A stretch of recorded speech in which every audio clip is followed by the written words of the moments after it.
Hello friends, मैं नीतू प्रसाद Neetu's home kitchen में आप सभी का तहे दिल से स्वागत करती हूँ। आज मैं आपसे शेयर करने वाली हूँ कुछ टिप्स और कुछ ट्रिक्स मशरूम के बारे में। मशरूम तो हम सभी खाते हैं, लेकिन इसको साफ़ करने के तरीके के बारे में हम नहीं जानते हैं। इसको ख़ास तरीके से साफ़ किया जाता है, तो हम दो तरह से इसको साफ़ करने के तरीके को देखेंगे। तो पहले तरीके को हम देख लेते हैं। हमने एक पैकेट मशरूम लिया है और हम सबसे पहले इसे तो रैपर से बाहर कर लेते हैं। किसी भी न्यू रैपर या किसी भी न्यू पैकिंग को फाड़ने में बड़ा मज़ा आता है, बिल्कुल बच्चों वाली फीलिंग आती है। यदि आपको भी ऐसी आती है तो कमेंट बॉक्स में आप ज़रूर बताएं, मुझे बहुत आती है। ठीक है दोस्तों, तो आगे बात कर लेते हैं। सबसे पहले हमने ये मशरूम को बिल्कुल रैपर से बाहर निकाल लिया है और अब हम इसे ये जो डंडी है इसको हल्के हाथों से प्रेस करेंगे और ये बिल्कुल अच्छी तरह से डंडी बाहर आ गई है। अब हमें क्या करना है, ये देखिए, ये इसके चारों तरफ इस तरह से हाथों से हम हल्का हल्का रब करेंगे तो इससे एक डेड सेल की तरफ बाहर आता है, इसे हम बाहर निकाल लेंगे। तो ये एक तरीका है मशरूम को साफ़ करने का। दूसरे को भी हम देखते हैं। हमने क्या किया है कि डंडी को इस तरह से बाहर निकाल लिया है और डंडी का भी हम इसमें इस्तेमाल करेंगे। लेकिन डंडी इस्तेमाल करने का भी एक तरीका है। इसे क्या करना है कि इस तरह हाथों से हल्का हल्का चारों तरफ दबा कर घुमाएंगे, तो जो हिस्सा बिल्कुल जॉइंट का है वहाँ पर इस तरह के डेड सेल की तरह निकलेगा। तो इसे हम बाहर निकालेंगे। ये एक तरह का हार्मफुल है, इसे बिल्कुल बाहर निकालना बहुत ही ज़रूरी है। ये देखिए, मैंने दूसरे को भी निकाला है, इसे भी मैं दिखाती हूँ। ये देखिए, मैंने हाथों से इसे हल्का हल्का घुमाया, ये नज़र आ रहा है ना। ये बिल्कुल हमारे लिए नुकसानदायक है। तो हम मशरूम तो ज़रूर खाते हैं, लेकिन मशरूम को बनाने का तरीका हम नहीं जानते हैं। तो हमने इस तरह से डंडी के चारों तरफ भी निकाला है, तो वो एक तरीके से बाहर आ गया है और अब हम इसे सब्जी में बहुत ही अच्छी तरह से इस्तेमाल कर सकते हैं।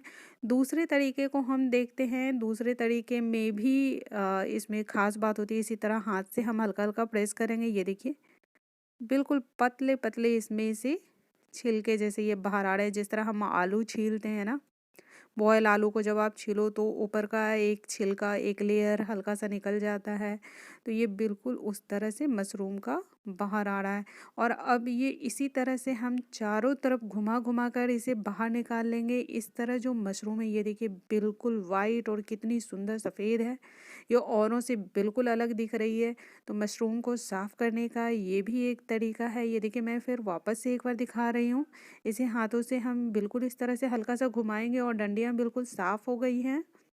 लेकिन डंडी को जो हम खाने में डालते हैं, जब उसे कटिंग करते हैं, तो उसको कटिंग करने का भी एक बहुत ही ख़ास तरीका होता है। उसको भी ख़ास तरीके के हमें बिल्कुल ध्यान रखना चाहिए, नहीं तो ये डंडी फिर भी हार्मफुल होती है। हम उसको भी देखेंगे। ये देखिए, बिल्कुल इस तरह से मैंने पतले पतले छिलके निकाले और ये निकल गए हैं। ये बिल्कुल अच्छी तरह से क्लीन हो गया है ना। अब डंडी को काटने का भी एक तरीका है। मशरूम तो आप अपनी मर्ज़ी से जैसा चाहो वैसा काटो, उसमें कोई नुकसान नहीं है। डंडी को काटने का तरीका स्पेशल होता है। ये देखिए, मशरूम तो पहले हम अपने टेस्ट के अकॉर्डिंग ही कट करते हैं। हमने इसे जैसे 4 टुकड़े में काट लिया है, तो आप अपने टेस्ट के अकॉर्डिंग जैसा काटें। ये देखिए, डंडी काटने का तरीका क्या है, इसका जो जो पार्ट अंदर होता है उतने से पार्ट को हमें बाहर फेंक देना होता है, वो हमें नुकसान करता है। और अब हम इसे काट लेंगे। सारे मशरूम को इसी तरह हमने काट लिया है। अब आप इसे बिल्कुल गुनगुने पानी में अच्छी तरह से वॉश करें और आपका मशरूम बिल्कुल खाने के लिए तैयार है। तो है ना, ये बहुत एक अच्छा तरीका। दूसरे तरीके को भी हम देखते हैं, वो भी बहुत ही यूनिक और बहुत ही नायाब है। बहुत ही अच्छी तरह मशरूम उसमें साफ़ हो जाता है। ये हमने दूसरा पैकेट लिया है, इसे भी हम बिल्कुल अच्छी तरह से पैकेट से बाहर सबसे पहले तो निकाल लेते हैं।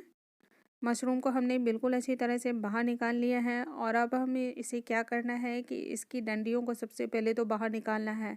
और डंडियों को निकालने का प्रोसेस भी हमारा वही है। इसे हल्के हाथों से हम यूँ प्रेस करेंगे तो डंडियाँ बिल्कुल बाहर आ जाएंगी। इसकी भी डंडियों को हमने उसी तरह इस्तेमाल में लेना है कि जो पार्ट अंदर है उस पार्ट को हमें काट कर अलग हटा देना है और बाकी के पार्ट को हमने काट कर इस्तेमाल में ले लेना है। बिल्कुल ये सही तरीका है, लेकिन मशरूम को साफ़ करने का तरीका इसमें बिल्कुल ही अलग और नायाब है। हमने क्या करना है, सारे मशरूम को इस तरह से ले लिया है और सारी की डंडियों को अच्छी तरह से हमने बाहर निकाल लिया है। हमने सारी डंडियों को इसी तरह से इसी प्रोसेस में बाहर निकाल लिया है। मशरूम हमारा बिल्कुल अब तैयार है, डंडी से बाहर निकाल लिया है हमने। अब मशरूम को हमें वॉश किस तरह से करना है और उसे खाने के लिए हमें तैयार किस तरह से करना है, हम उसे देखते हैं। ये देखिए, मशरूम की सारी डंडियाँ हमने बाहर निकाल ली हैं, उसे अलग रख लिया है। इस मशरूम को हमें साफ़ करने में जो तरीका यूज़ करना है वो है, सबसे पहले हम थोड़ा सा इसके ऊपर आटा लगाएंगे। जो हम आटा, गेहूं के आटे को इस्तेमाल करते हैं रोटियां बनाने में, हम उसे डालेंगे। वो थोड़ी सी अगर दरदरी हो तो वो और भी अच्छा, वरना कोई भी आप आटा यूज़ करें और उसे हाथों से यूं रब करें। इससे क्या होगा, मशरूम के ऊपर और नीचे दोनों अच्छी तरह से रब हो जाएंगे और जो इसके ऊपर डेड सेल आया हुआ होगा वो बिल्कुल अच्छी तरह से बाहर हो जाता है। तो इस तरह से मशरूम बहुत ही अच्छी तरह से क्लीन हो जाता है। और तीसरा चौथा भी तरीका क्या है, ये देखिए, इस तरह हाथों से हम इस तरह से घस लेंगे, बिल्कुल अच्छी तरह से रगड़ लेंगे सॉफ्ट हाथ से। बहुत ही अच्छी तरह से मशरूम क्लीन हो जाता है। बचे हुए तरीके में हमें क्या करना है कि अब ये सारे प्रोसेस हो जाएंगे जब हमारे बिल्कुल अच्छी तरह से, तो हम इसके ऊपर थोड़ा सा नमक डाल देंगे। नमक को भी हम इन सारे के ऊपर अच्छी तरह से स्प्रिंकल कर लेंगे और अच्छी तरह से हम उसे वापस से रगड़ लेंगे।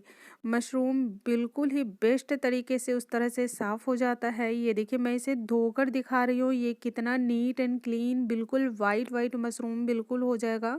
हमने इसे पानी में डाल दिया है और ये पानी बिल्कुल चिल्ड नहीं है, हल्का सा गुनगुना है।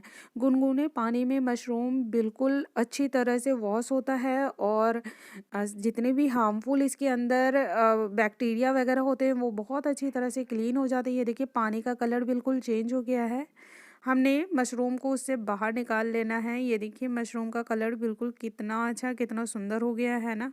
तो मशरूम को साफ़ करने का बहुत ही आसान तरीका है, लेकिन इसे हमें ध्यान बिल्कुल रखना होता है, नहीं तो हमारा जो डिश है उसके टेस्ट में बिल्कुल चेंजेस हो जाता है और हम कहते हैं कि ये रेस्टोरेंट जैसा फीलिंग बिल्कुल ही नहीं है। मैंने आज कुछ खास टिप और ट्रिक्स आपसे शेयर की हैं जो रेसिपी बनाने से पहले मशरूम में ज़रूर फॉलो करनी चाहिए। तो दोस्तों, आप सभी का बहुत बहुत धन्यवाद।